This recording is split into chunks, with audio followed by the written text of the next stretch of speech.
এই কোরআনের চাইতে দামি আর কোন কিতাব নাজিল করলে তুমি নামাজ পড়তা? এর চাইতে উত্তম এত কতবার বললে? আল্লাহর নবী সাল্লাল্লাহু আলাইহি সাল্লাম, আল্লাহর কসম বন্ধু, উম্মতের আমলনামা নবীজি সাল্লাল্লাহু আলাইহি সাল্লাম হাশরের ময়দানে দেখবে। নবীজির সামনেও আমলনামা নবী হাতে নিবে, দেখবে। যখন আমলনামা হাতে নিয়ে দেখবে নবী, পৃষ্ঠার পর পৃষ্ঠা ফজরের নামাজ নাই, 5 ওয়াক্ত নামাজ নাই, হালাল রিজিক বলতে কিছু নাই।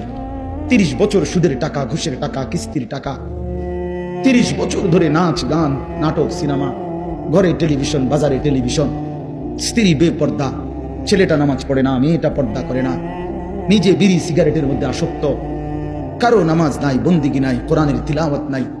এই আমলনামা দেখে আল্লাহর কসম নবী জিজ্ঞাসা করবে, উম্মত এত বড় বেইজ্জতি তুই আমার কেমনে করলি? উম্মত আমার সামনে এটা তুই কি দিলি?